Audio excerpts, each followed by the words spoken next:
All right, we're good to go, you know. We're good to go. We're good to go. We're good to go. So, people, what to think about this thing with this Klansman thing, the trial with the Chief Justice. Press, you hear about it? You hear them say the man get up and just start cut a piece in the courtroom. I couldn't believe it, you know. But apparently, it's like him, you know, they must see now and look a section, you know. I think over Spanish Town side them there. The courthouse for me, you know, half a tree. And that one me did go when I was being wayward. Back in the day, much younger than now, of course. We're talking some 30 odd years ago. But apparently the people that come down upon this money. Because at first when I read it, you know, I thought that I just thought that I just had this image of the person being upset, you know, with some sort of ruling or something like that, or whatever, and just decide, say, yo, I piss pound, no, and thing and whatever. Okay, but apparently it wasn't like that. Apparently, and if anybody know different, may I look for the story on the Observer, yeah, you know. And I can't find it back, you know. May I look for it and thing, probably should, I don't know, go over the green and press to see if you can find that story, man. The one with the brother who pee in the court in front of, not that the Chief Justice is any more important than the other justices and thing, but we're talking even, you know.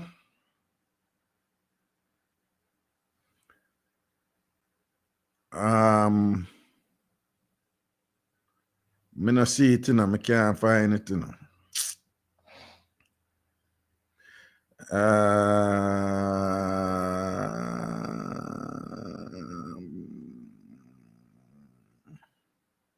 I can't find it. I can't find it. But people, reports are that while Chief Justice Sykes was conducting court and it in session and all, Klansman trial adjourned after accused urinates in courtroom. So this is the lead panic, right? So defendant Ted Prince, he's a prince, on Tuesday morning caused jaws to drop during the trial of the Klansman gang when he clambered over a court bench and relieved himself in the corner of the courtroom. So people, and I don't want to think, say, you know, me I defend Klansman or whatever the case may be and thing, you know. This man is on trial and all sort of allegations lands against the Klansman gang they over Spanish too. Long time them a do them thing from Bulby days and all these things and whatever. All right. But hi Christina. Big up yourself, man. Cecilia, Messio, Delmarine, Messio, blessings. Okay. So again, just to recap, people, while the court was in session, good court, right? We're not talking a fenke thing and a pia thing, right? One of the defendant, one Ted Prince, to their Thursday, to their Wednesday. Last week, this is what people, last week, okay? Right? So it would be last week, Tuesday.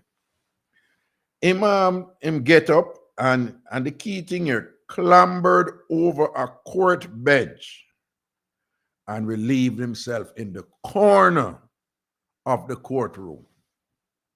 clambered over a court bench and relieved himself in the corner of the courtroom.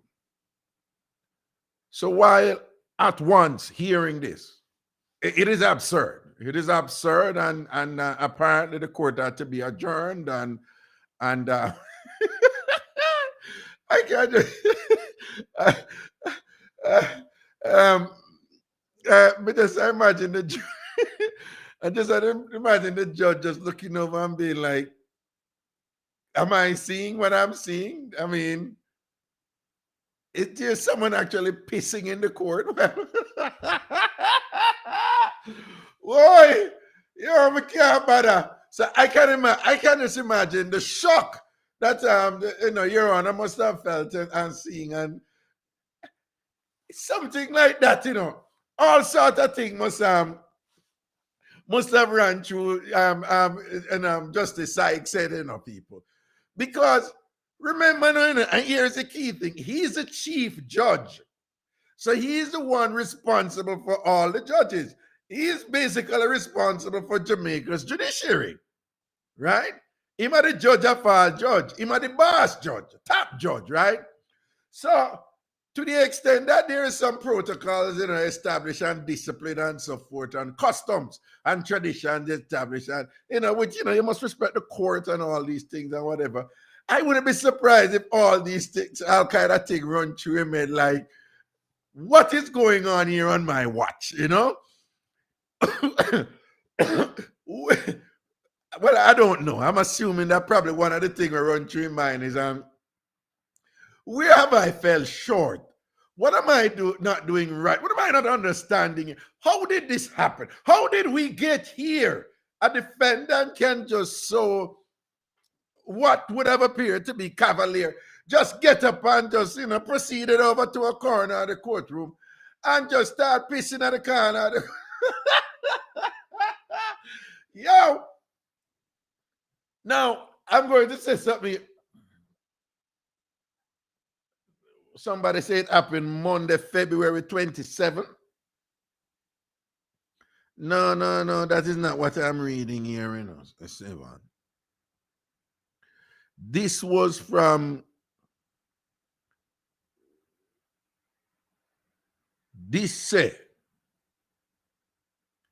on Tuesday morning, right? And this was several days ago when me read this. So it have to be last Tuesday.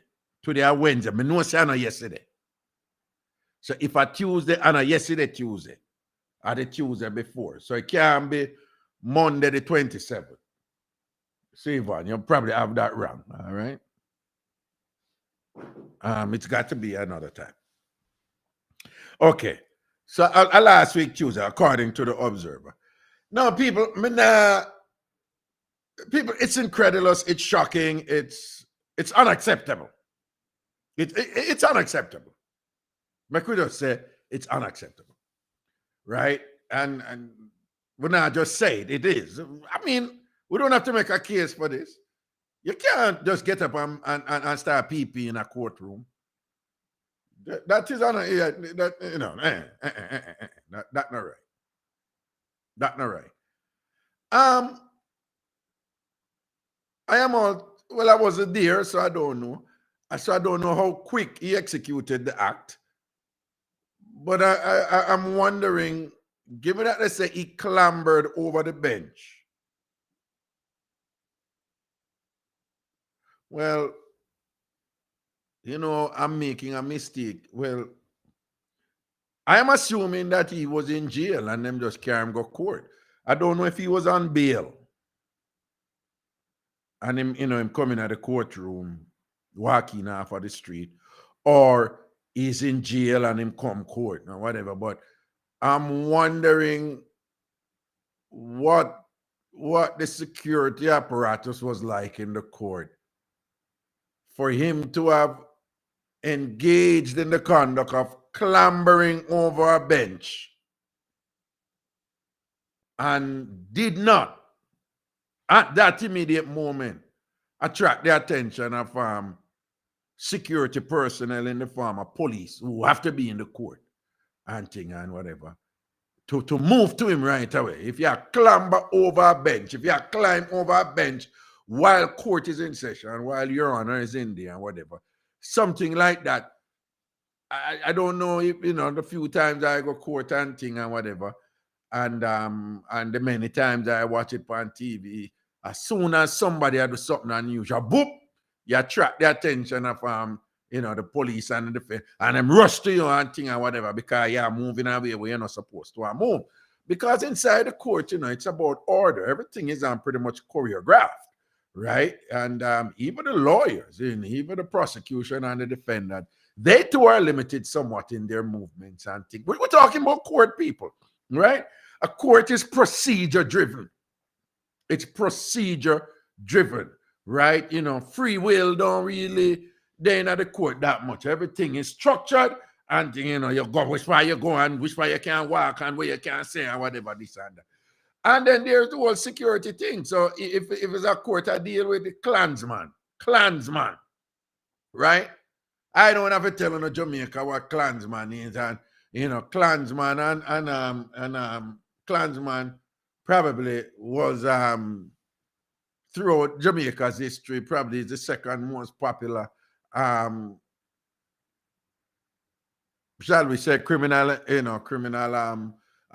organization in terms of names. People used to say shower posse.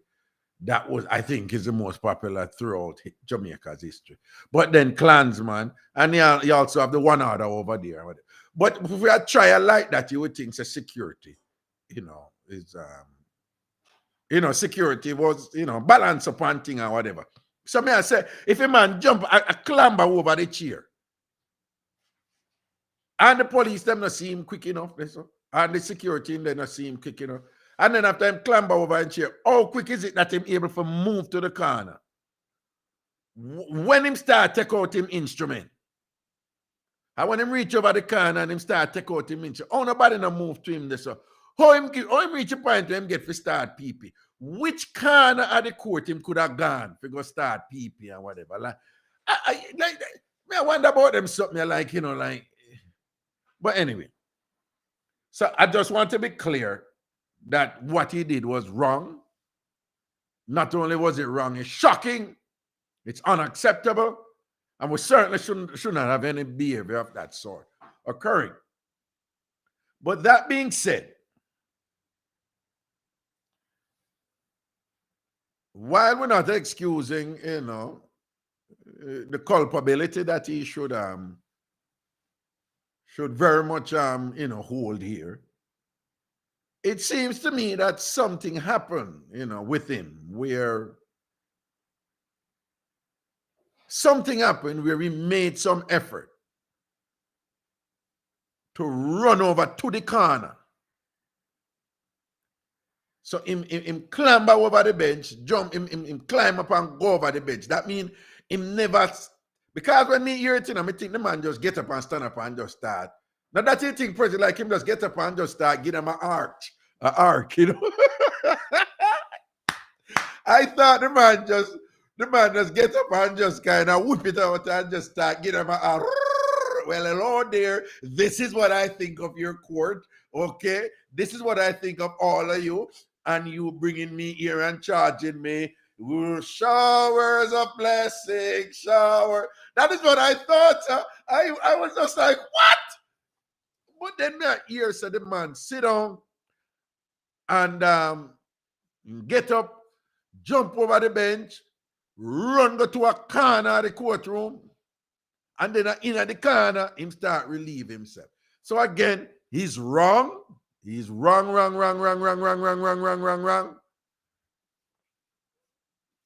But, what the judge is supposed to do and the court is supposed to do, they're supposed to take into consideration any mitigating factors that may serve to reduce the severity of the infraction, right? And I think in this case, that this man, albeit wrong as he was making some effort, to do it away from people. Don't you, President? You don't think so? Right? Him jump over a bench, run go to one corner. Something was happening to him. Right?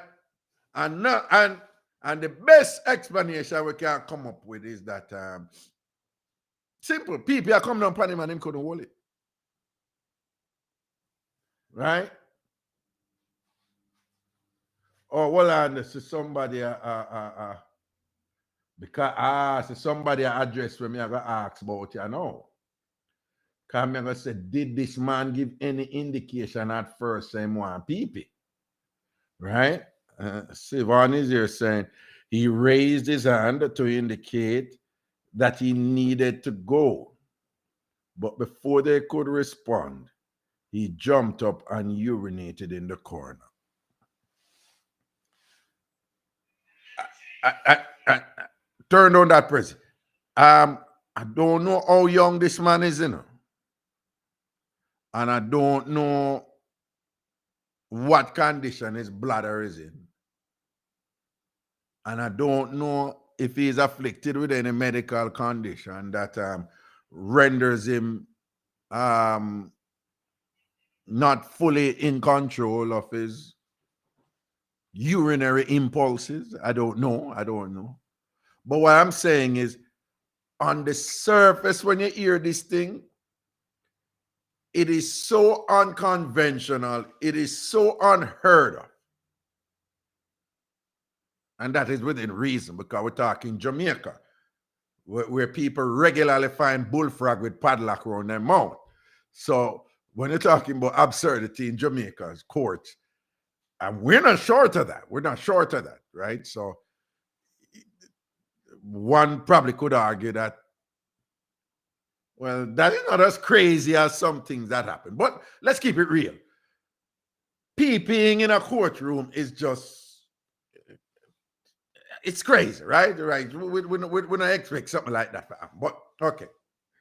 So, but again, his conduct here, and give it that, somebody I say did raise him and I want to be people and whatever. I don't know, sometimes it just goes to show sometimes when you hear some things, you have to be careful, of your immediate assumptions and your immediate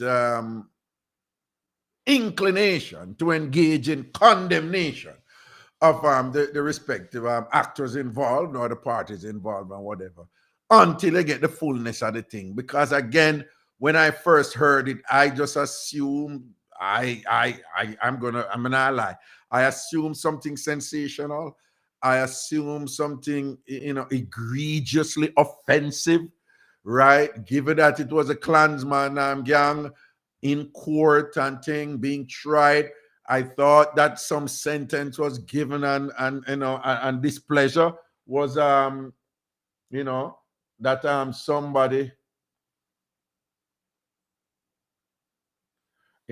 somebody somebody has apparently he has always asked for bathroom breaks, or may have, you see what I say?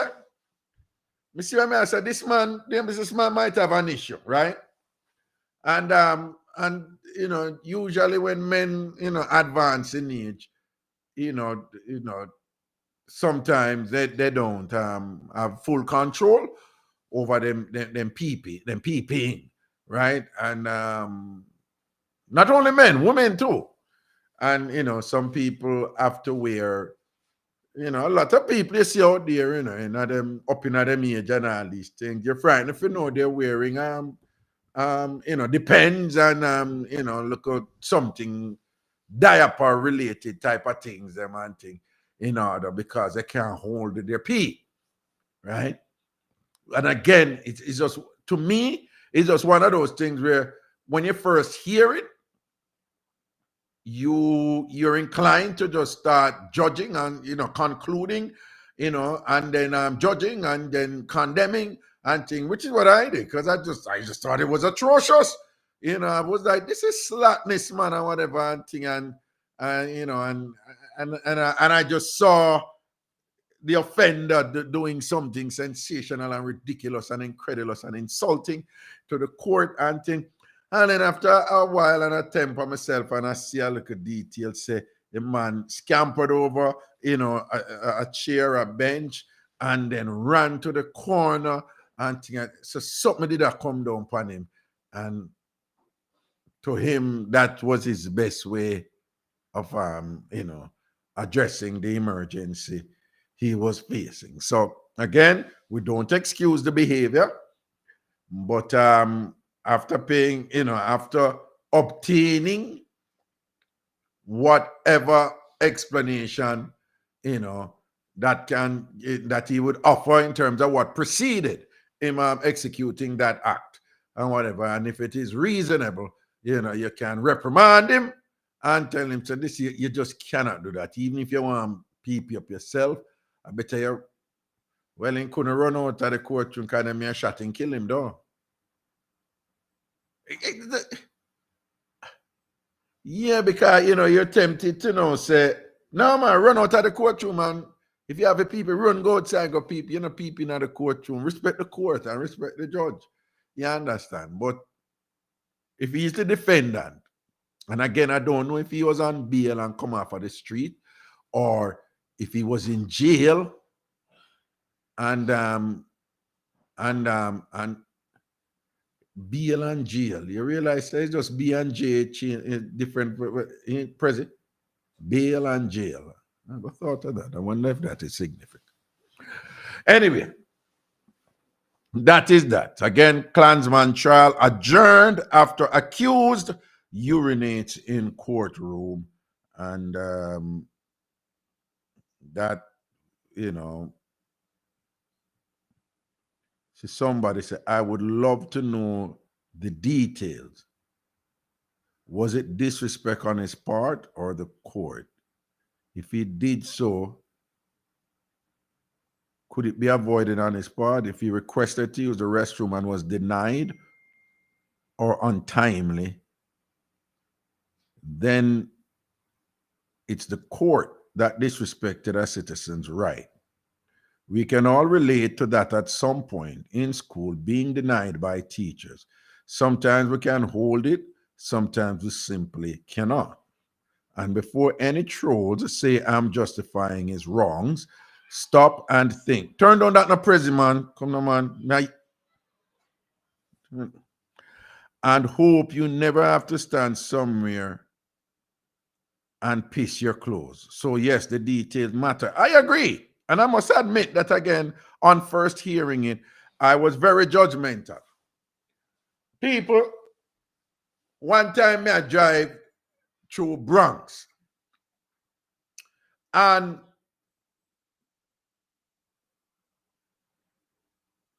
yeah, you have one club up there named the Garage Nightclub. Anybody familiar with the Garage Nightclub? No, if you're facing the Garage Nightclub, to your right and behind you is beer darkness over there. So you know what I talk, President, right? Beer darkness over there. So one tree over there, so one little, I don't know what up there now, but I'm telling you about something that happened to me a long time ago. One tree up there, and land will go some whatever. People, this is the street, right? This is the street. Bronx people don't know me at all, but for those of you who don't know, again, just imagine a street, a darkened part of the street, right? A darkened part of the street where people don't walk. People don't walk this one. Me wrong or me right, President? People hardly walk this one. People, this was about 1:32 in the morning. Me I telling about 1:32. Nobody not there on the road. Nobody not there on the road.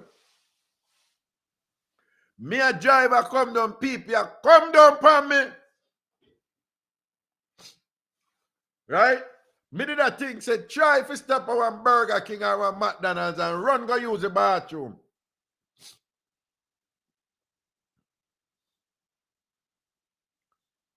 No, Sivan, I don't think. Yesterday, Tuesday, it happened. Yesterday, Tuesday, something several days when me read that something. 7 years, show me why, man. Eh? Yesterday, that why me think a long time I read? You see how me busy? Yesterday, that my president? Okay, all right then, cool. All right, 7, right. So me I drive on the road, people and thing, and I pass garage, I come down now. Cause me I go over the side there and thing, and no, before me reach this, so me start look for somewhere for people, right? But everywhere which part me there be a light there and thing, I mean I see a little corner yet or whatever, someone me can itch up on. So when me see that little dark place there now, dark area, dark cross from the garage. If you stand up in front of garage nightclub, it would be to your left. I mean, if you face it, it's to your right. But if you're standing up and facing out, it's to your left, cross the road. Right? Anybody who know this, so don't know me at all. So when I look, I see that dark area there and thing and the little dirt sticking in the land and whatever and thing. Pull over, jump out of my car. The way people are come down for me left the car door open what you don't do in a New York City. You don't do that in a New York City. People jump in and you can't drive it. But again, 1:32 in the morning, nobody know out there, you know. Me jump out and me run go by. Me do even people at the side of the road, you know. Right? Which, you know, any reasonable person say, well, you could have those people right the sun, you know, catch up on the car. Me I run go over, you know, over to the tree. You see, as me whip out my thing and start people are police like that. Me see the light up a place, you know, man. And if you don't know New York City police like an American police like them, bright and pretty and bright. Red and white, light up a place and thing and whatever. But the people are come down and you know, say, when you hold people and it are come down, enough people. So me there and the people are come down, whatever, this and that, and me see light. And when me look now, me see 2 police are come up and I hold them gun. Them never take out the gun, though, you know. I hold them gun. And me make out say one of them are one woman. And me make out say one of one man. And me make out say is a black woman and what appears to be a white man. Could be Latino, somewhat Spanish and thing, but white, you know. And them come up on me and people. And the black woman, she a lead, you know, because the man not say nothing, you know. And the black and the police, she come up back at me and she said, what are you doing? I said, seriously, officer. She said, what are you doing? But you see what I'm doing? It's still coming out. Yeah, but why are you peeing there? Because, you know, my pee was coming down and I needed to pee and whatever. But you're not supposed to pee there. So I said, officer, clearly, if I'm peeing here with my car at the side of the road with the door open, doesn't that suggest some form of emergency? She said, you still shouldn't be peeing here. And what you're doing is illegal. So I said, officer, even if it is illegal, there is no room for some discretion. I mean, I'm not killing anybody. I'm not hurting anybody. I'm peeing. And people, she said something to the effect that, she said something about you men who don't think you can pee anywhere. And it's at that point I realized that this woman had some issues. That I realized I was going to be the beating stick for some sort of little grievance with this woman now. And then she said, you need to stop right now. Something to that effect. And I said, what you mean? Like stop my pee? And she said, yeah. So I said, I can't stop it. So me that one day if she go drape me up and grab me or whatever, cause you know me I turn on and the piece I go up on her.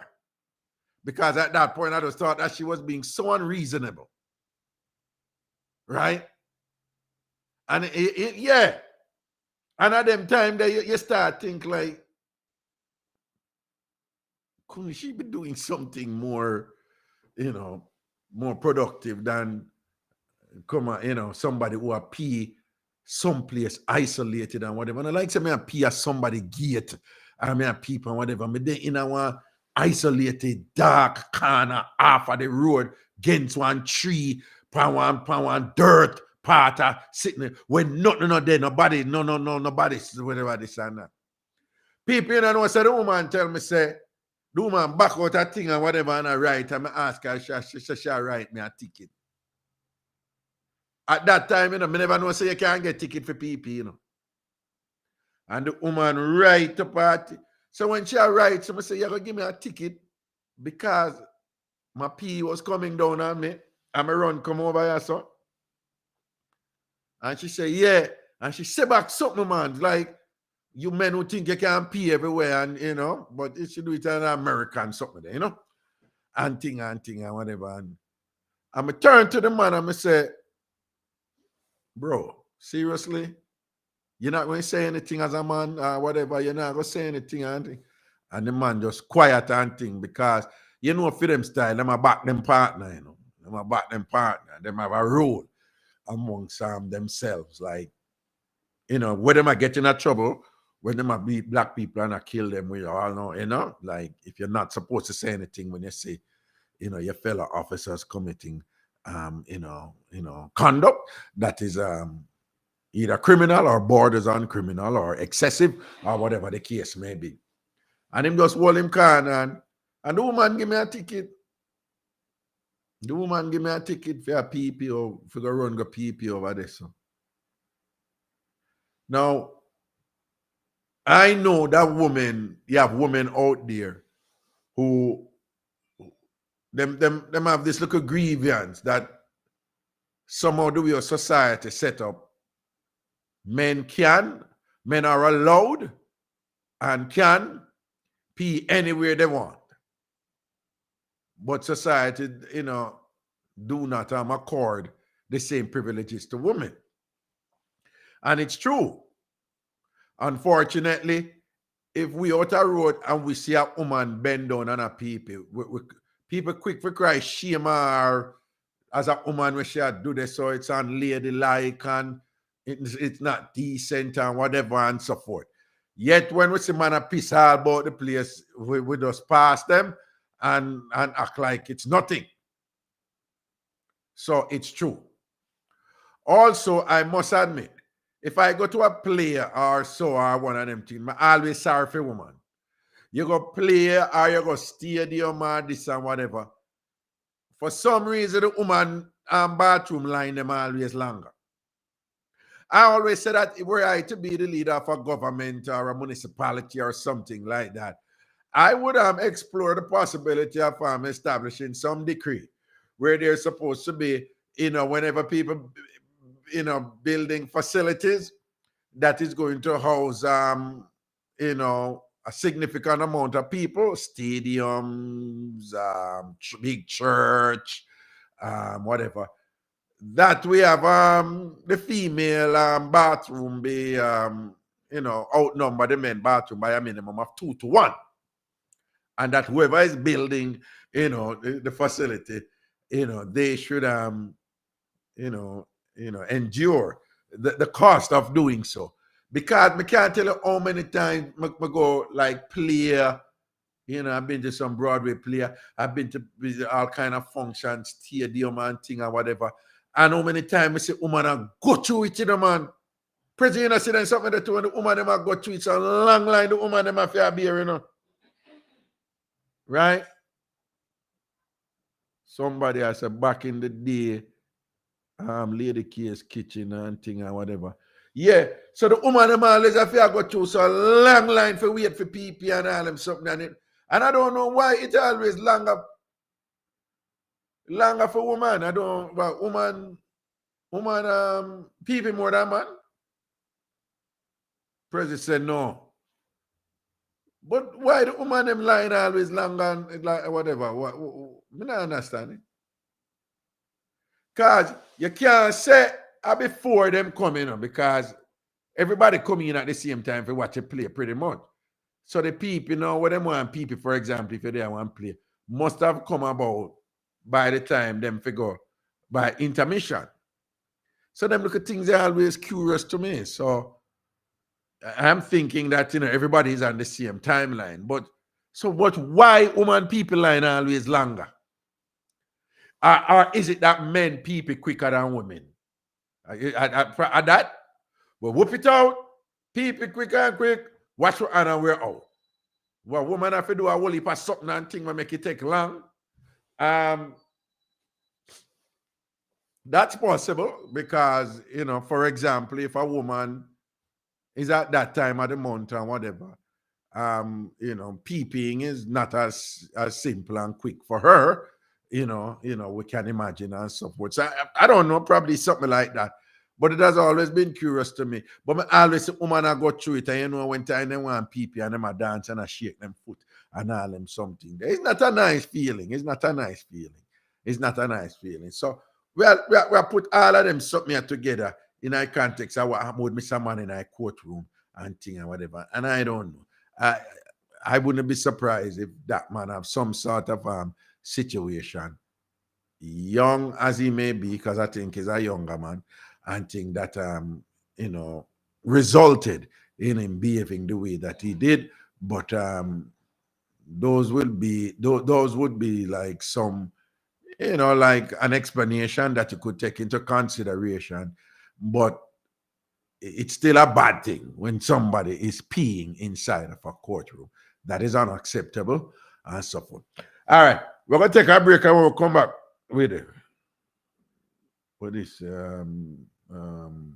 okay, yeah, man. Big up yourself, Ryan McDonald. Large up and thing. Andrea Tate's a gurgle too tight.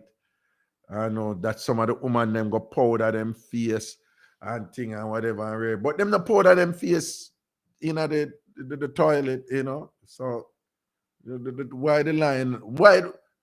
Ladies, big and serious. We're going to take a break, but when we come back, big and serious. Why phone line always longer? Why so much pressure always depend in the people line? Why men people line move fast and thing but phone one? Again, I could speculate and come up with some things as I just now did, but I don't know if there's some other things to think about in terms of what goes on in there. We're going to break with soon. When we come back, we're going to the phone line. The number is 876-676-4996 from Jamaica. 876-676-4996. 876-676-4996 from Jamaica. One more time, 876-676-4996. If you're calling from the United States or Canada, the number is 888-546-8742. 888-546-8742. 888-546-8742. 888-546-8742. I will break with soon forward. You're locked in on the bridge. Can you hear me? This is my story. This is the bridge story. Hey, wow, bro. We up, yeah. Free up, yeah. Calling all bridge builders to the Bridge 99 FM, your global partners for outside broadcasts, connecting you from Jamaica to the world. Where will we go? From Kingston to Portmore, downtown, Spanish Town, Canada, USA, and as far as Dubai, we keep you connected across the 7 continents of the globe. Call us at 876-630-3153 for information about partnering with the Bridge 99 FM. That's 876-630-3153 to take your outside broadcasts to the world.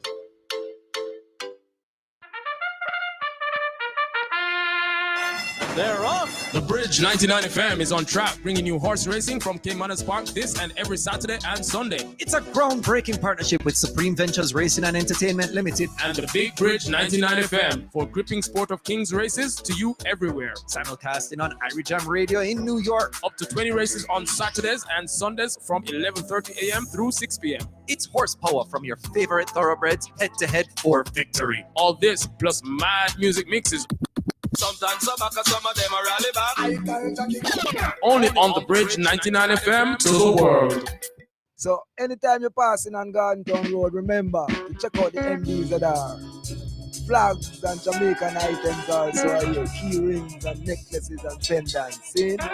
So big up the Bridge 99 FM to the world. You see me? That's Malikat say it, you know. All right. Someone must move.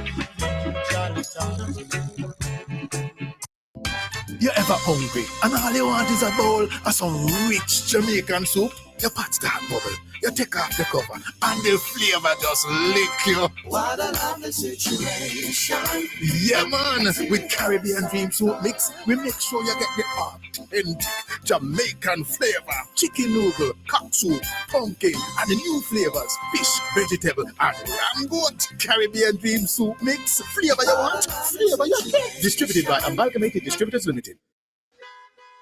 This is Nadine Sutherland. Bridge 99 FM is the only station that plays my music across territories simultaneously. I love that. Ragashanti live. Ragashanti live. Ragashanti live. All right, President, look out for the call and for me and think. Phone line open and think. I could see what go on.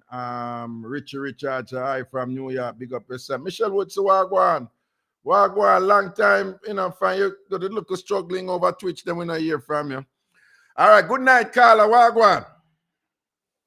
Hello? Yes, hello. Yes, brother. Hey, what go on, Papa? Yeah, man. Hey, what is it? You know, you know, there's that time, you know, in the Bible, yeah, where David was running from some people, and he was taken before, you know, a king. No, David. David, okay, yeah. He was taken before a king. Yeah. And, you know, to get rid of, to actually escape from the king, he have to act like he's crazy. So he spit on himself in front of the king and do all kind of things in front of the king. Oh. And by doing so, now the king said to him, where am I get this madman from? Get him away from my presence. This is in the Bible? Yes. Okay. I never know this. I never hear of this. What you say him do him spit pan what? What him do what? He spit pan himself.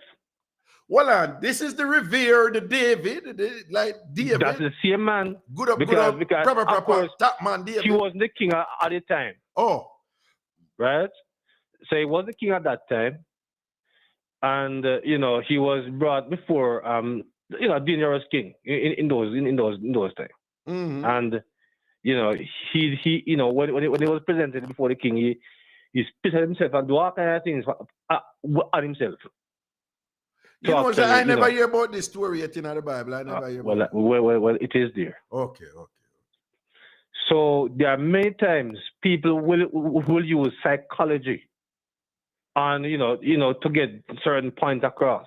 But what is the implication here? You seem to be suggesting that the clansman may have been up to some form of chicanery, some sort of manipulation and thing, and perhaps he was successful in doing so because the court was adjourned. Is that what you're implying? Tricks in cheddar and matches box in business. I didn't think of that option, I must admit, but No, another thing again, another thing. Yeah. That, you know, these majority of these people who are alleged criminals. Yeah. You know, most of them have no regard for the system of justice in Jamaica. Well, None at all. well. Right? Well, And yeah, look at this now. possibly. Yeah, Look at this some now. don't. Some don't care. You're Look at right. this now. Right. Look in the case here now that that the two star witness turn state evidence in a case like this. The chief judge was asking the police to put them away behind bars. The two. No. Oh, I didn't hear about that part. What you Yes, said? What was sir. that? To put who behind bar? The star witness. Yeah. The two star witness. Why?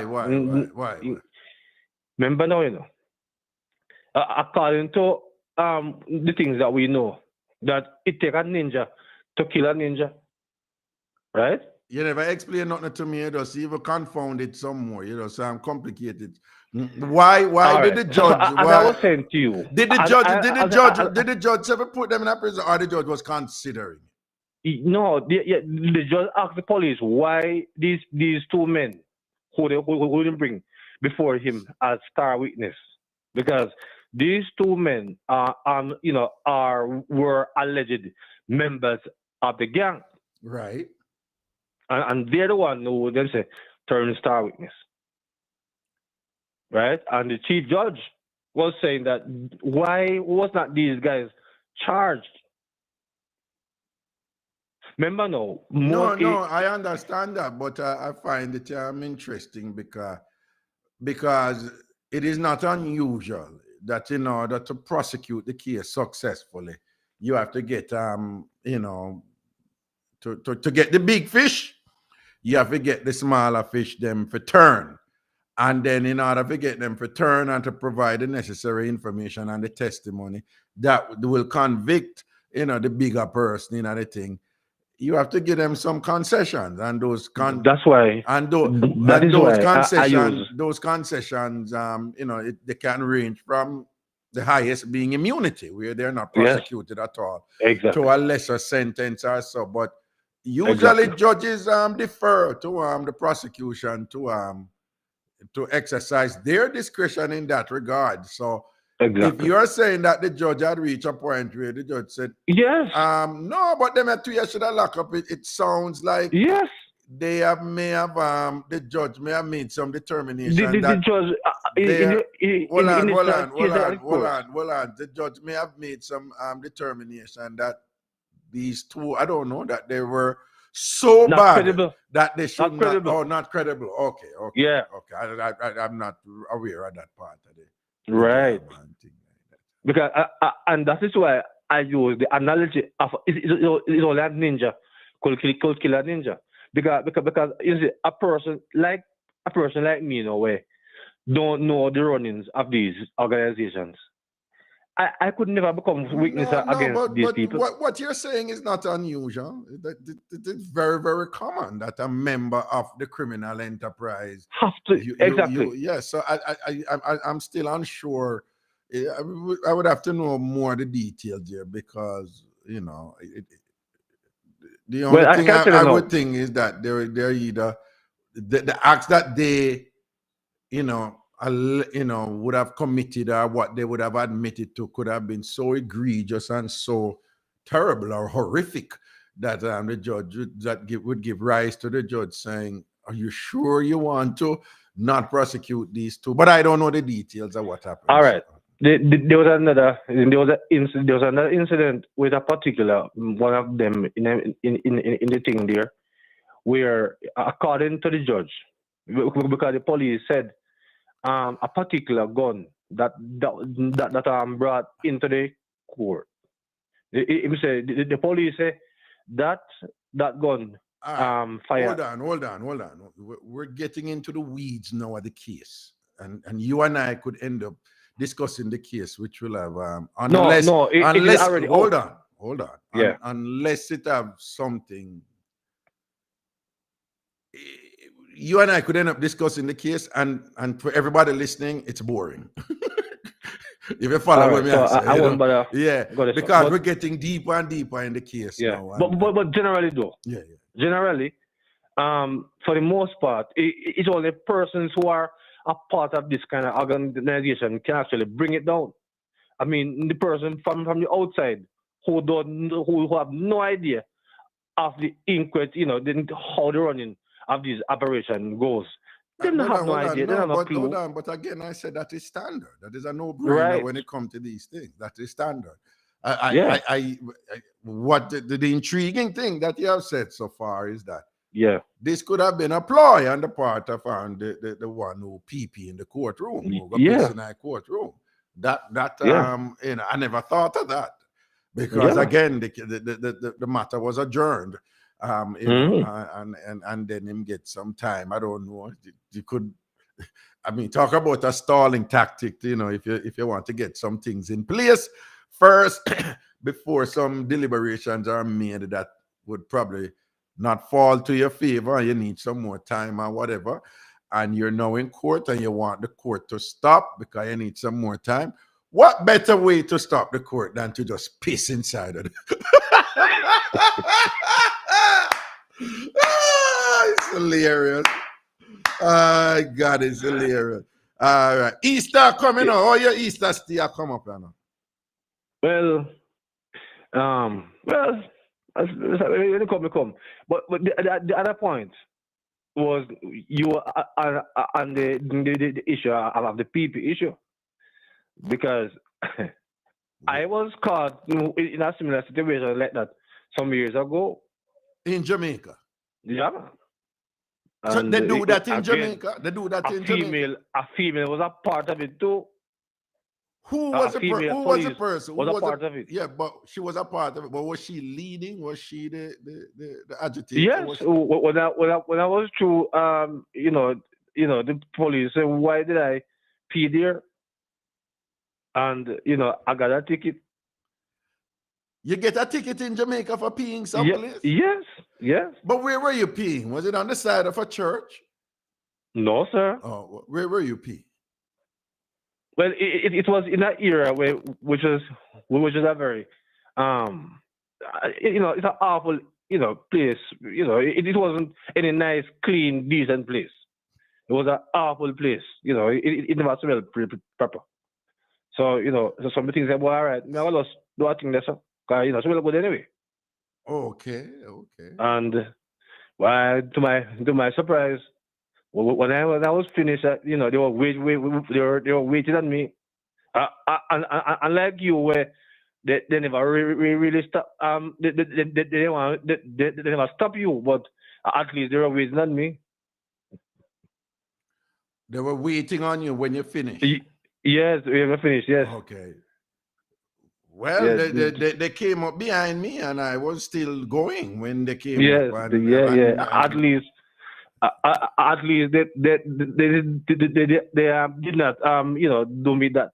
At least then wait. Oh no! And she asked me to stop. She asked me to stop, and I told her I look at her like, "Are you serious?" Type of thing or whatever. But she never come at me or whatever. I don't know, because she come at me, my wheel run, and she said the whole of the strength, cause me not, Well, exactly. Last thing before you leave, last week on the show, a gentleman called, and him said, "Raga, what go on with the woman them and the thieving and thing and the high society thieving from financial institution?" And I say, yeah, they must say the woman. And I say in a year about that one, must say today or yesterday. I say, which one that? And I say in a year about the woman who supposedly I work at one bank in a St. Anne and thing or whatever, and she left and gone for lunch. And when she left and gone for, when them look, must say something like, yes, I did how much? About 50 million miss now. Yes. And I say, no, hold on. And I said, no. Hold on, man. I said, no, I never hear about it. And I said, Raga, that she end up, and we end up have a good conversation about it. But I have now seen subsequent reports where the police and all law enforcement I say they don't know of anything like that happen at any bank. Oh, really? You never see those reports? Oh no, I didn't see the report, but I heard the allegation. You never hear when them say that? Yeah, I heard the allegation. Yeah. You heard what allegation? What allegation? The one that she take the money move, same time. And Ghana, Canada. Yeah, them say she lift Ghana, up same Canada. time. Yeah, and lift up. Say she a go lunch, and when them not see her go back come from lunch, and like them I say, yo, She I will lift Lucille there. I will Lucille, I will Pinky there, Pinky no come back here. And think I won't only for years a Pinky fly out and Ghana, Canada. And when I say then, but Pinky fly out, I could check and when then check and how much did Mr. President? 50 million or something like so? Yes. Something like so, no. Quick and fast. Or 15, a 50 or 15. No, a 50. A 50? 50, yeah. Right. Yeah, so I would think it's the equivalent of 50 million, it's 50 million Jamaican dollars. So, and then me and the brother, what should they? Yeah, as I was Keisha there and sitting and whatever and thing like that. And me and the brother have a good reasoning about it. I said, John, she must plan this good. And you never see the reports them. We say, the police, them must say them don't know nothing about this. No, you never see that. I mean, no, I never heard that part there. So you not hear, because you a man, you listen news and you follow up them something. Yeah. Yes. So I am surprised. You're sure? Yeah, I didn't hear the other part of that story.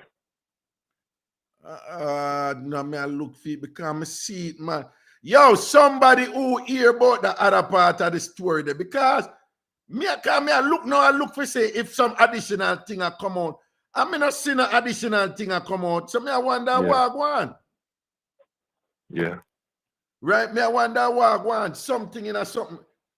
President, hear anything else about that matter?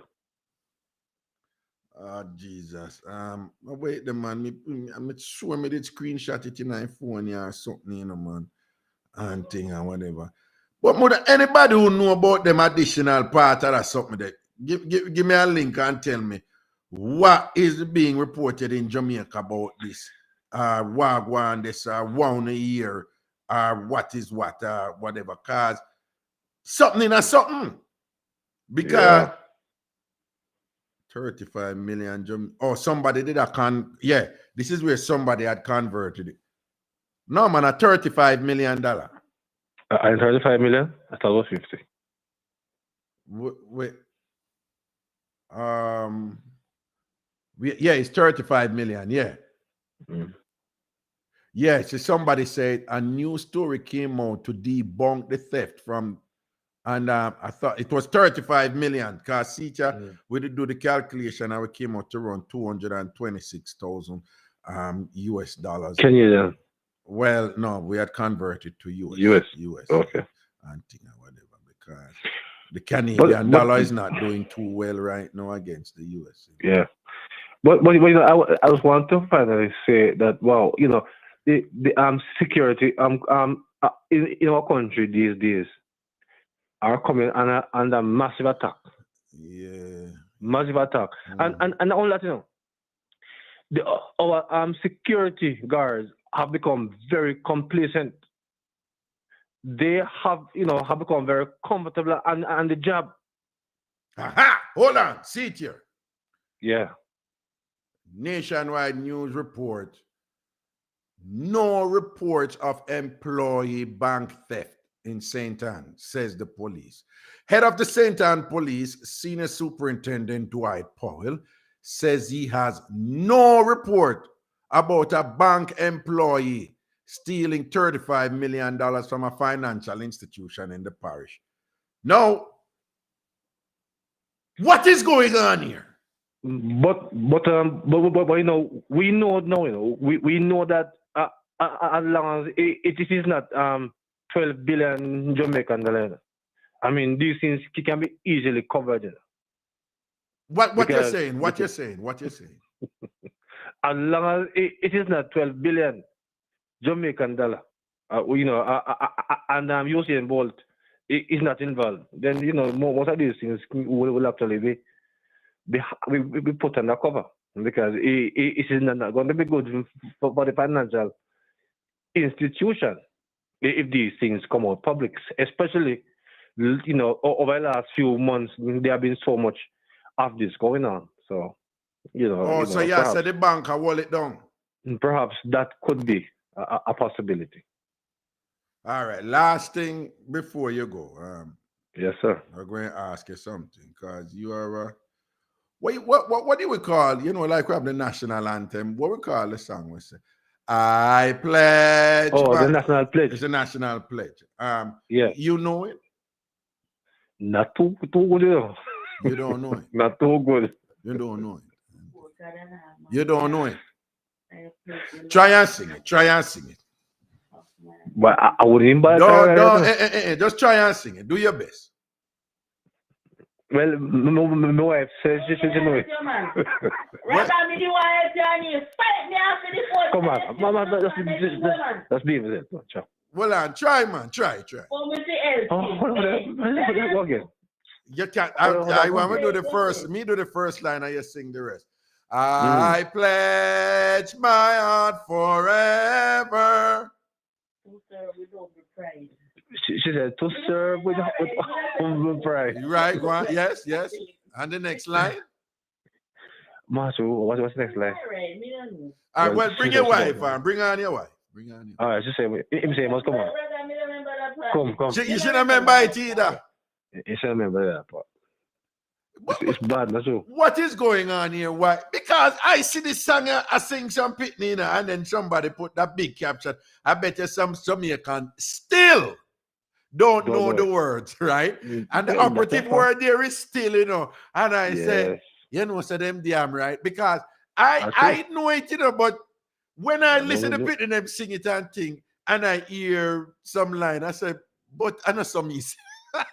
No, if that sing, then it'll come back to me more. But but that people like me and you who say these things, like if I'm singing with a group, I remember it. Damn foolishness! It's slackness that, and we need to stop it. We need to stop it. We need to know these things. Up till today, people make whole heap of mistake with the national anthem, hold on, do you know the national anthem? I think I know a bit. All right, sing the national anthem. That's the first verse. Eternal Father, bless our land. Guard us with thy mighty hand. Keep us free from evil powers. Be our light through countless hours.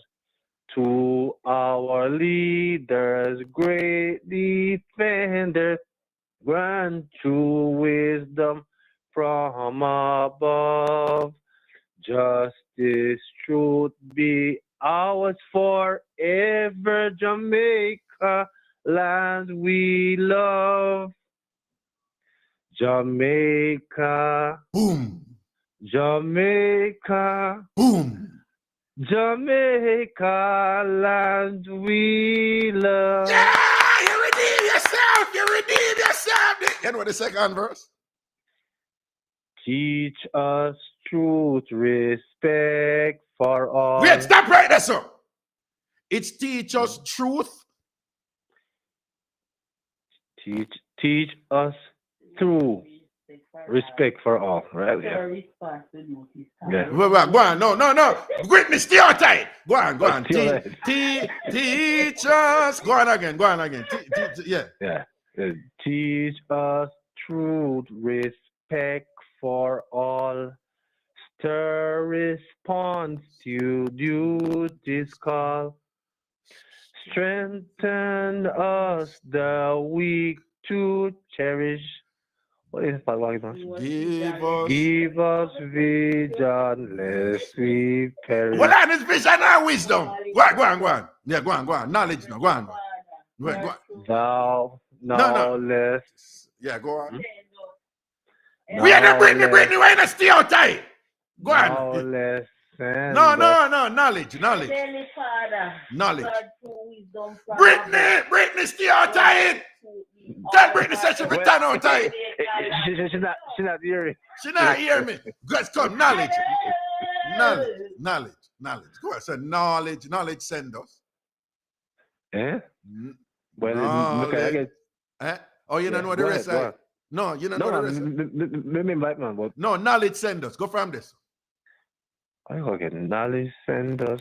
because I get so you have to start in a distracted. yeah, it's true, yeah. Yeah, get a bit distracted right. Yeah.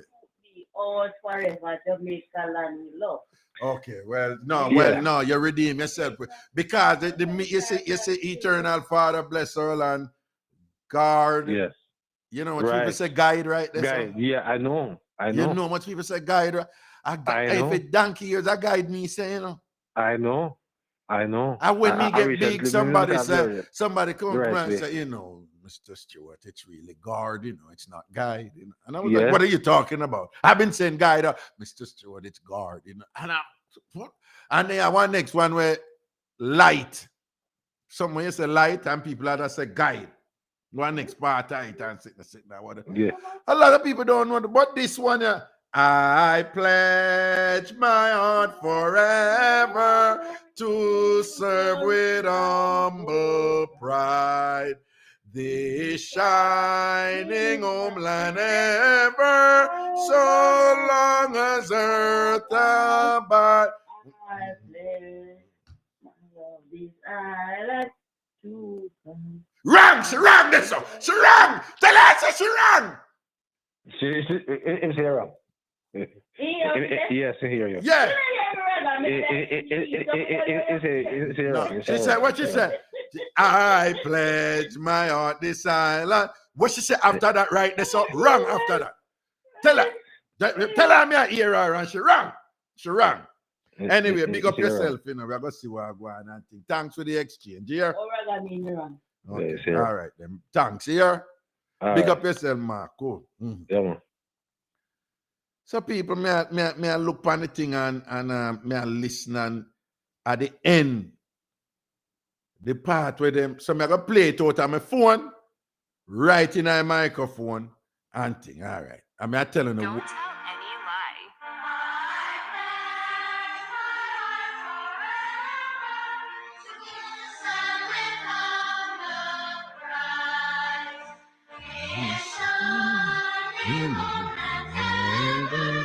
So long as I can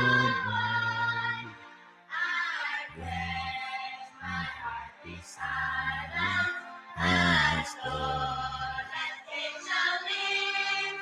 my work, my strength, my love, and my loyalty to you will be my in this joy, a strong and free.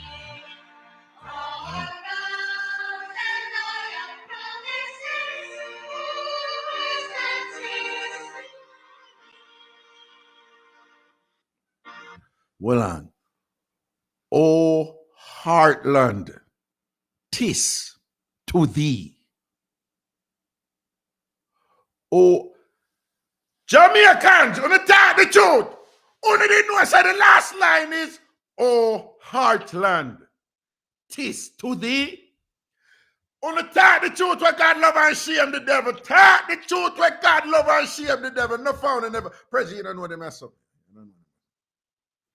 But again, the last line is something along the lines of how hard it is to thee, or something like some me always I say. I don't even know what me always a backside say, right?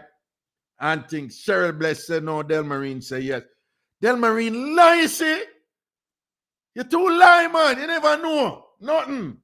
I saw them Woolmer's old students, I saw them lie, you know. And think. All right, so let me see on the words, you know, and thing again. Don't tell any lie.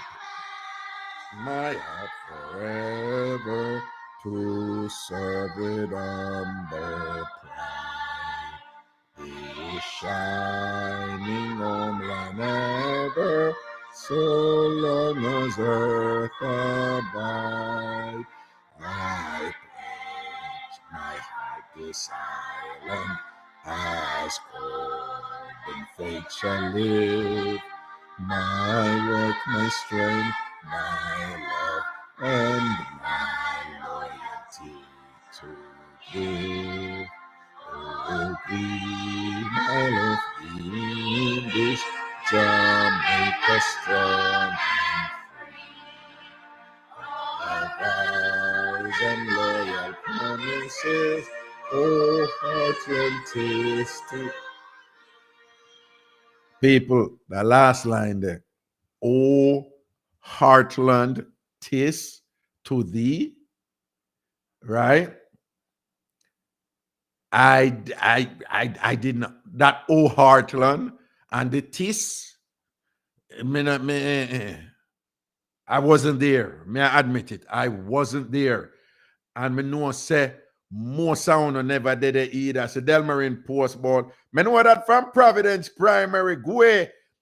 But and I know more sound on never have it either. So I don't want to tell any lie.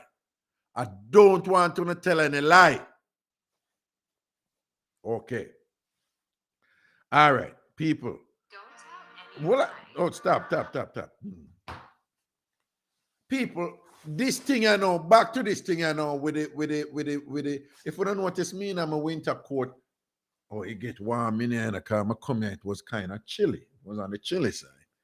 Oh, so all right, I can't take off this look a bit right and thing because see there, all winter we not right I get hot in here, man. All winter we not get no snow up here in New York, you know. And then hey, March I start snowfall. Anyway. So people, want to know me depend this thing here from what day about. Some things just not balance up and when certain people are certain entities that are considered on the upper echelons of society, when I've been beating this, I've been redundant with it because I've been saying it over and over and things like that.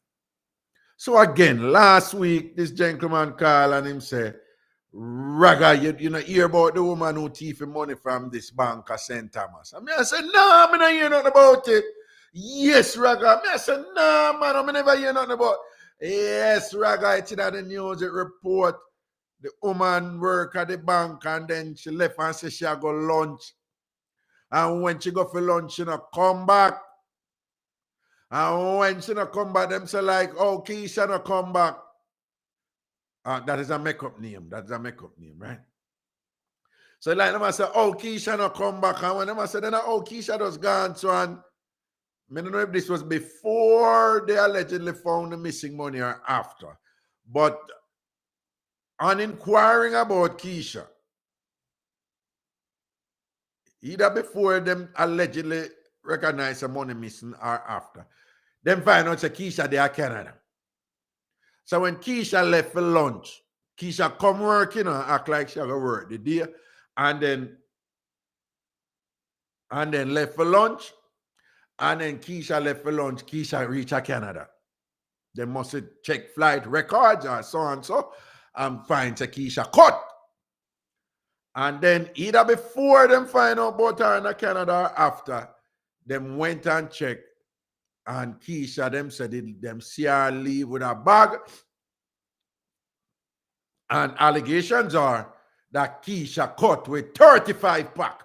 $35 million Keisha cut with. Which prompted me to say, well, clearly she could not have gone on the plane with $35 million. Like that would have 35 million Jamaican dollar. And then when them, bam, bam, bam, I will convert, you will get 220 something thousand Jamaican. I say, yeah, man. Feasibly, that can't hide up in a suitcase or so if she have 220 something US dollar. Yeah, we have to get around and things. So the understanding was that Keisha do this and get way, right? So I am now telling you that reports are, right?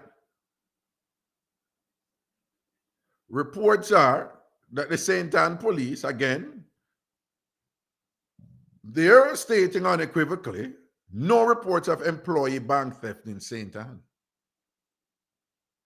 Head of the St. Anne Police, Senior Superintendent Dwight Powell, says he has no report of a bank employee stealing $35 million from a financial institution in the parish.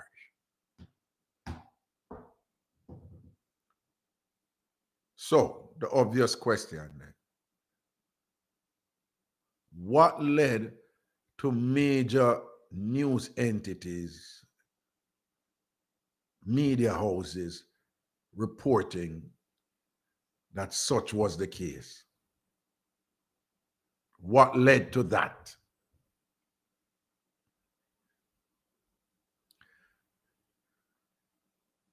Are we saying that it didn't happen? If it didn't happen, why was people? This is not like, somebody take my partner money, or somebody thief one jelly coconut, or somebody got thief one comic book out of bookstore. A major financial institution, it was reported that an individual stole $35 million Jamaican from the institution. Is it that the $35 million is stolen, but nobody don't know where it go because Keisha never take it? Did an employee really leave on our lunchtime and go Canada? The story is so fantastic that it's not one of those things that you can say, well, there may have been some misinterpretation or misunderstanding about what was said. Everything sounds so precise and exact that for it to have been a concoction, the concoction would have done for a purpose. The point I'm making, people, whether this happened or it actually did not happen, whether it happened or it didn't happen, the fact that the story was told in official circle with such precision and with certain successive details that appear to make the story, coherent and plausible. It has to be for a reason, whether it goes or not. So even if it don't go, so somebody put out that story there for a reason, which the scent and it yields, and no, it provokes many questions, with the most central question being, is $35 million missing from that bank?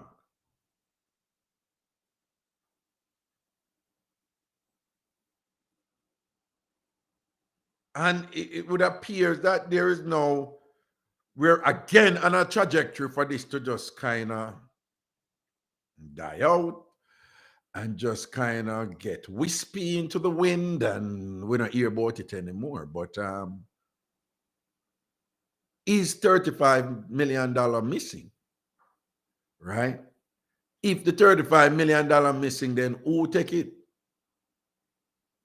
Did somebody leave and go Canada with the $35 million converted into whatever currency? And again, importantly, even if it never missing, even if $35 missing, why was the story made up and put out there? What was the end game? Something in a something. Who would go to all these lengths, to make up this story and put it out there in such a manner that it was picked up by major news agencies and reported as such?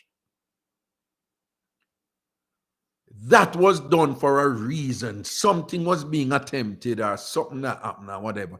Again, there's more to this backstory and thing like that. And I bet you say we don't hear the rest of it and thing, and the police did the right thing.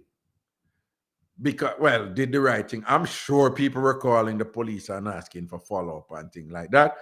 I am sure the powers that be contacted the police and, the police high command and said, what's going on here? And I must say, when I hear about it and whatever, and then at some point, some of the communications professionals at the Jamaica Constabulary must have said, well, we need to let people know that we never hear anything about it, because then we run the risk where people think that we have heard something about it and we're not doing anything about it. Because then the police would get bad name again. Say, see, then, I don't know, the woman thief the money and whatever. And I don't know when I hear nothing from the police them about it and think the police them this and the police them that and the police them this and the police them. So the police do the right thing by coming out and say, hey, we just want people to know. We have never heard about this thing. No reports were made to us and whatever this and that. So if no reports were made to the police about it and think, what really are going on at the bank? And if the news agencies reported this, then the first plausible and reasonable assumption one could hear is that anything the news agencies heard at some point, it would have to be likely sourced from the bank. And what really are going on as a people? And what Jamaica always a keep, Jamaica always a keep. How what really are going on as a people? It's something in a something with that one, yeah, people. Something in a something with that one. Something in a something. And people, we see where, I don't know if this is true, but we have seen reports where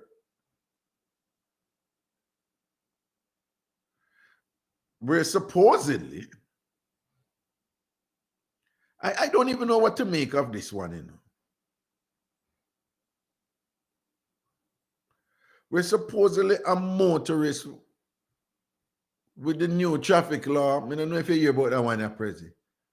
A motorist was issued a fine, a fine for $500,000. $500,000.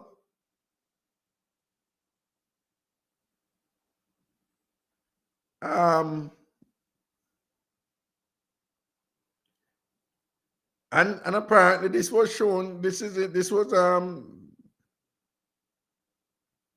the news. I'm looking at a picture on it. Offensive information. Offense D110. Operating motor vehicle specified in regulation 259 bracket 1 in time when motor vehicle cannot be clearly, I don't know, speed device, not applicable, speed limit. People, I am going to assume windscreen tinted excessively. So, Prezi, if you drive in Jamaica with a heavily tinted windscreen, it could cost you $500,000. No, people, some ado was made with this thing. But until I hear otherwise, I am going to assume that a mistake was made here, Edgerton Newman, president of the Transport Operators Development Sustainable Service. That is true. People, Jamaicans, what wrong with you? Why not to be so verbose with these things and whatever? Why not have to do these things? There is no reason why this damn place should have so much damn big word in its name and so long. Come on now, man. Transport Operations Development Sustain. First of all, you don't need the sustainable. You don't need the development. Right? So you can't get with a too big word right there. So Transport Operator Services, that would be fine. The TOS. Right now, no, have the TODSS. Transport Operators Development Sustainable Services. Backside, man. Anyway, it's calling for a re-examination of the Road Traffic Act by an international body over some of the draconian measures outlined in the regulations, and this is done with this ticket that I'm looking at for $500,000 for a tin. I'm gonna this is some typo here. Give me the call. Give me the call. Hello. Yeah, the PP thing you see down here at $2,000. If then catch a man a PP at all, so better than pay $50 and go use the bathroom. Oh. Okay. $2,000. Yes. That's steep. Yeah. Okay. Mm-hmm. Okay. So better than go pay the $50. All right. Now see And how. done and go use the bathroom. Yeah, that's steep though. Yeah. Yeah, that present $2,000 if they catch your people. Mm-hmm. All right. Blessings, man. Thanks. Yeah. Yeah, man. All right. All right, cool. Real quickly, people. Another report. Government targets $635 million spent from traffic ticket fines. The government is betting on traffic fines to help it finance up to $635 million in spending across the Ministries of Justice and National Security during the upcoming fiscal year. So remember now, boy, listen, let me tell you something, really. How much do New York City collect from traffic tickets? Let me tell you. How much money does New York? Listen to this. The North America. No. This is lottery, man. I don't want lottery. Come on.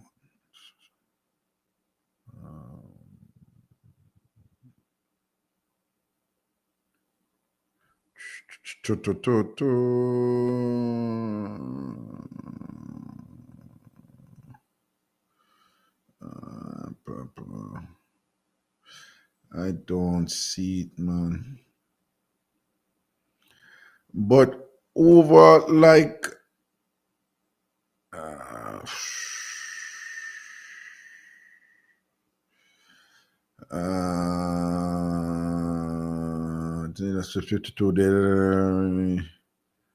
according to bill was to salary minimum for to no this is they're not giving me the info.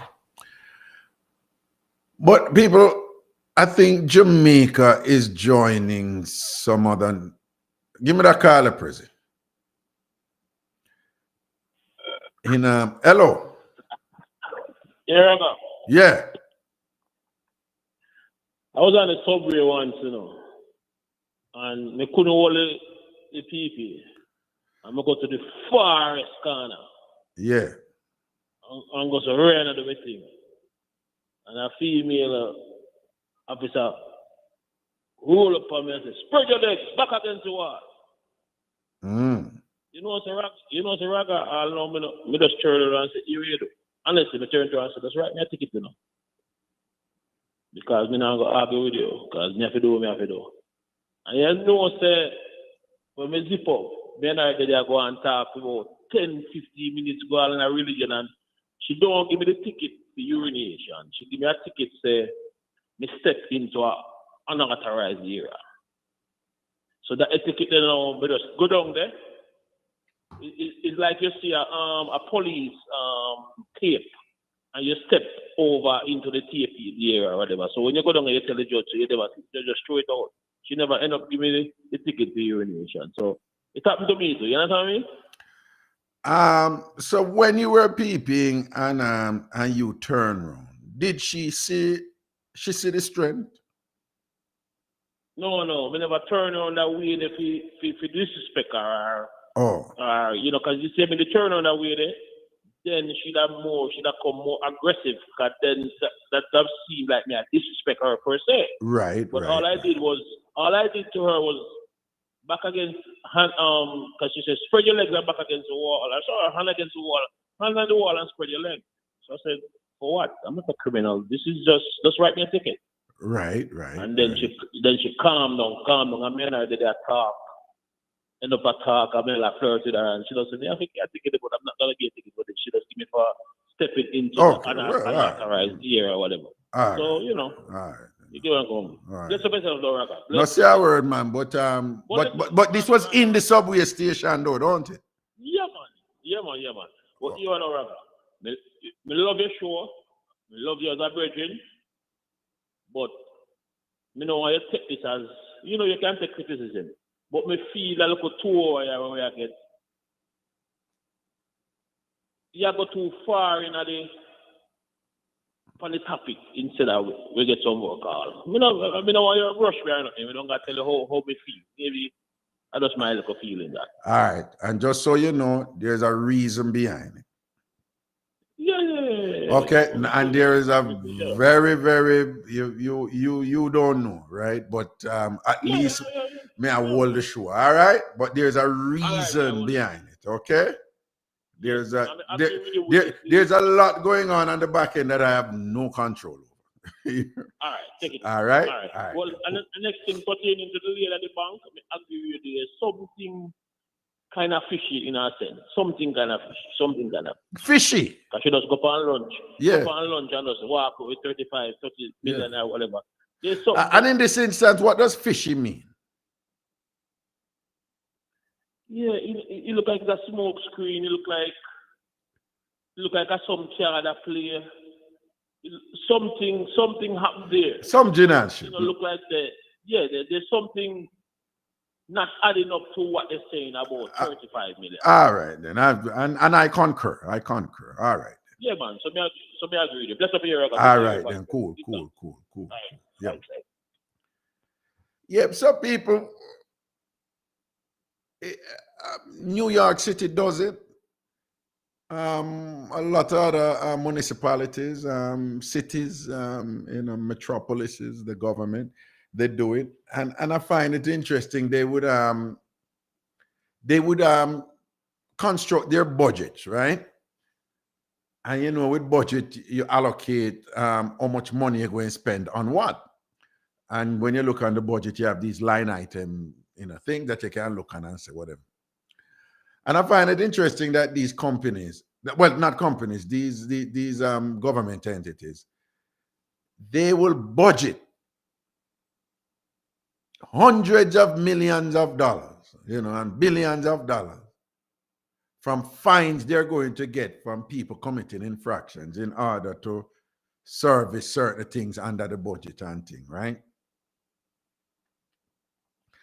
And we seem one of the problems that the people have with the Road Traffic Act, that they believe that the fines are too excessive, and they've been defined as being draconian, and that and even some people are saying some of the things that they're going to fine for, they're unreasonable, right? So on one side you have people saying, no, we need to do this.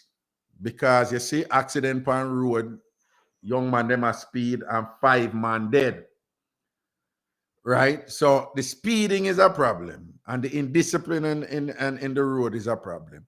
And again, on the government side, somebody can make the argument and say it don't matter how much them a charge for what fine. If you don't do it, then you're not gonna pay the fine. So just don't do it. Just don't do it and you won't have to pay the fine. Don't speed and you won't have to pay the fine. Don't tint your glass too deep and you won't have to pay the fine number. Just don't do it. But on the other side, some people say, no, some of them are unreasonable. Just by being human, you're going to make a mistake with some of these, and then, to make a mistake or whatever, and to end up with this humongous amount of money that you have to pay and things. Some people are saying it is unreasonable. But here we have the government now budgeting some $600 million. What them going to get from the traffic fine for things that they said they're going to do in the other ministries. Now, when that money going to spend in people, or it going to transfer over to the ministry, And whoever is running the ministry now go have to go manage the disbursement of that money. Again, people, me are telling you how politics run. Get power, keep power, and decide who get contracts. That is one of must focus on.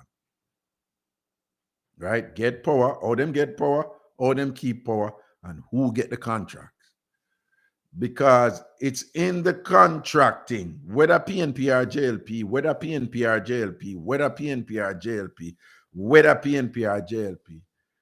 And that's how the thing can get interesting, you know? And that is where some of the interesting games are played in terms of who get contract. People get to me born and grow, right? And me see big company line up with area leader. Big company and area leader through them party. Fix one road 6 times the road fix, Prezi. Over years, 6 times the road fix according to contract. And I know the road not touch.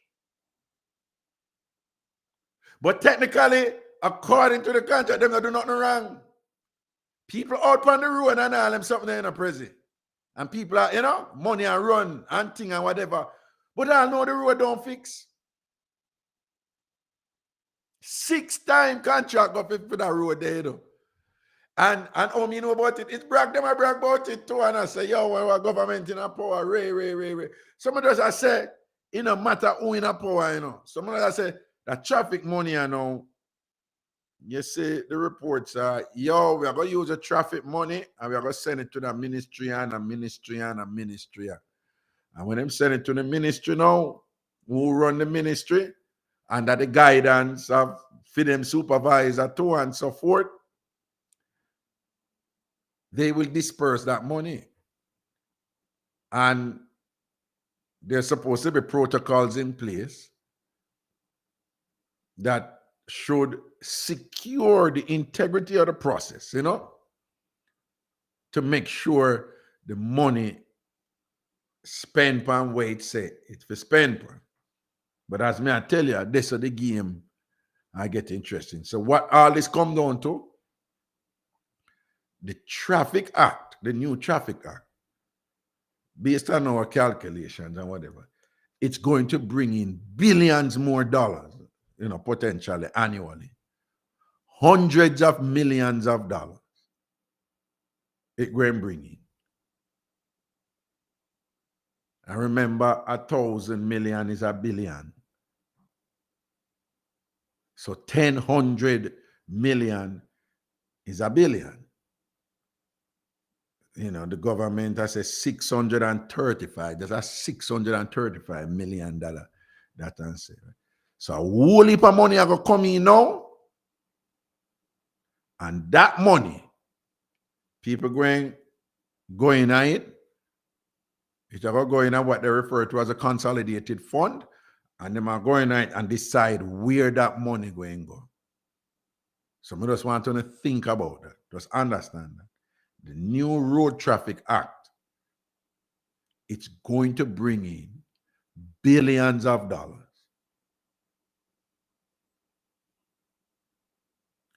And when that money come in, it have to be used for something, though, according to, well, it can be used for whatever, right? So the government, whichever government, whether PNP or JLP, they're constitutionally empowered to use that money for whatever they think is in the country's interest.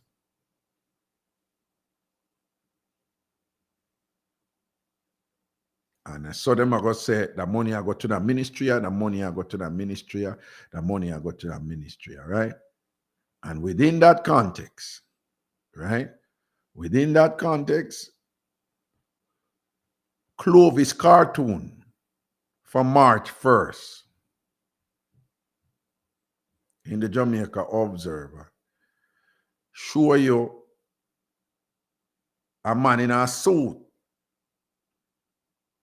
leave over $50 million scammed from education ministry. And it show you a gunman who represent crime. I go for rob a bank and the gunman say, if our leaders can do that and get way, why me can't do it too? So again, the traffic I can bring in a whole heap of money now, billions of money I can run now,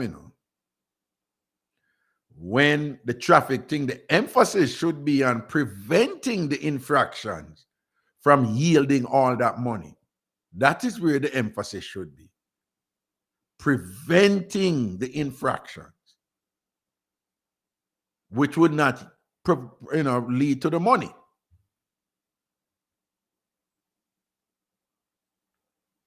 But what we're seeing here is an assumption that the infractions going to continue to the tune of billions of dollars, hundreds of millions of dollars, potentially billions of dollars. And we see where an apparatus is already in place. So when all of them money are coming, we're going to send them to so and so and so and so. And with that money being sent so and so and so and so, we see again, this matter here. Over $50 million scammed from education ministry. And like me always I tell you, some of you thinks that the gunman them are idiot or whatever. Me I tell you, say, when me did day in a ghetto and me grew up around them or whatever, they know what's going on. And they use those things, these corruption and these things that these people do and get away with it as justification for them engage in a certain behavior. Everybody hustle, everybody had some hustling a go on, corruption a go on and whatever. And like Mas Raga always I tell you, it is absurd for people to think that it's only ghetto people and poor people that commit crime and corruption in Jamaica. They don't even control the strings of powers in certain circles. We deal with some good up, proper money. We belong to the country.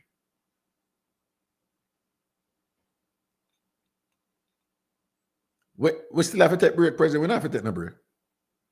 Can you not have? Okay, good, right? All right.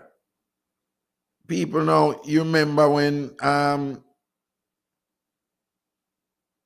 we talked about this thing and when them bring up against a broker, against a prime minister, right? And the Integrity Commission, basically, they were made, this entity, did make for weed out corruption. And I'm saying Jamaica have a serious corruption problem, which it does, right? So them come up with this body where basically for do investigation and determine and identify instances of people engaging in corruption and then to hold them accountable. And to hold them accountable, right? And then we see where the Prime Minister was accused of some form of corruption under this commission. Say him do this thing, I must say 12, 13 years ago while he was the Minister of Education. And again, I say, so why this just come out now? This is sound like somebody are going for the Prime Minister. So that is on one side. But on the other side, that somebody could make an argument and say, it's irrelevant when it come out. Well, it probably should have come out before. But given that it come out, the question is it true or not? That is what we should talk about. Is it true or not? Because the Prime Minister has always asked for transparency and accountability and whatever. Remember what me telling you, whenever a party is in the opposition, there is nobody more balanced and fair and conscionable and patriotic and thing than that party that is not in power. It's when the party get in power, them start sing a different tune. This has been the case with a PNP or a JLP, right? So then some people come out, the Minister of Justice, Mr. Chuck, come out and say, that report should not have seen the light of day. And I'm saying, what does that mean? Are you saying that the report was baseless? Then say that. Are you saying that the Integrity Commission was fallible? Say that and explain how. Are you saying that the investigation that led to this determination against the Prime Minister was incorrect, Minister of Justice? Then say that. When you have an integrity commission that is supposed to be an independent entity holding the people who are managing the country's money and thing, when you say that they come out with something, a conclusion from their investigation, and if you have a problem with them, say it. Is it politics going on here? Say that. Are they not as independent as they claim to be? Say that. Because then the Integrity Commission who have a budget to and get money to, and if they're not fulfilling their mandate and we need to clean up them, we clean up them too. Say that. But to just come out and say it should never see the light of day, clearly in defense of the Prime Minister, but you're not giving any other particulars for us to say, okay, we see why you say that. And thing, you have the saying, when the cat lead the ass. Right? Them put out a conclusion, but them don't tell you what led to the conclusion. Right? We see the leader of the Jamaican Bar Association, that is all lawyers and whatever, them come out and say the thing wasn't handled properly. Right? So we want to know, was there a protocol that they should have gone through in terms of holding the now Prime Minister, who was the then Minister of Education, accountable? Whatever. What I'm saying is we don't have sufficient detail. We just hear some people come to the Prime Minister's defense in a kind of broad, kind of ambiguous way that lacks the necessary detail that, that should, based on their conclusion, indict, the charge of the Integrity Commission and thing. And now we see somebody from the Advocates Network saying that the Prime Minister was not exonerating. Right? The Advocates Network believes that the investigative report tabled in Parliament outlines actions accurately representing conflict of interest by the Prime Minister. The Advocate Network accepts that the Integrity Commission handled the matter of the investigation of the Prime Minister on corruption charges as required by law. As such, the organization and its were within their rights, even though the report had negative local and international effects and thing and whatever. So the Advocates Network is now come out in defense of the Integrity Commission and basically saying them never do nothing wrong.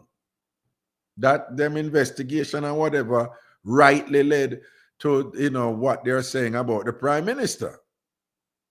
People, I mean, I talk PNP, I mean, in the PNP JLP something, I mean, in the PNP JLP, where I always I come from, these people, here comes the redundancy. Always I take it to ghetto people and I blame ghetto people for the country's problems and things like that, and them distract on all the while. Yes, me beat it and me say it over and over, I know. These are the people who from out loud, who they're very assertive, and they act like they're so patriotic in defense of country.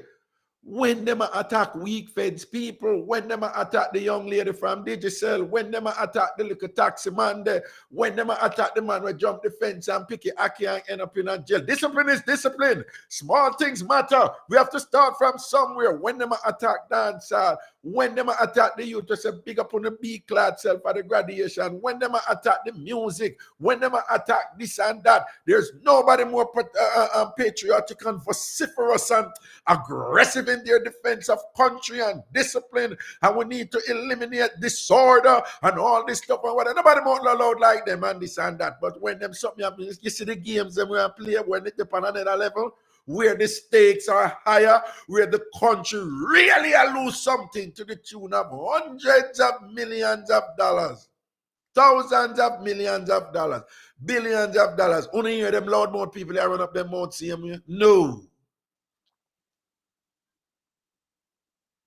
Over and over and over again, this thing happens, whether it's JLP or whether it's PNP.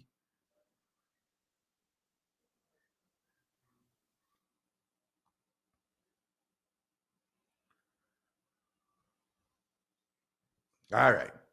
We have to go.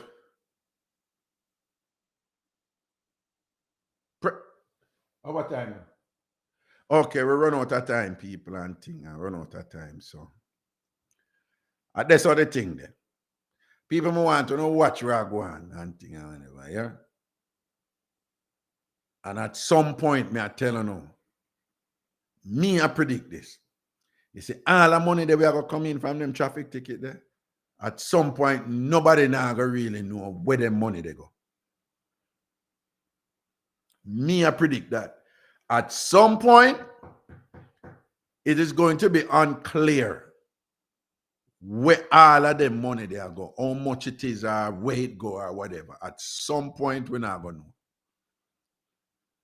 Just like the people in from SSL and UCN, right, you know, them don't know where their money they and things like that.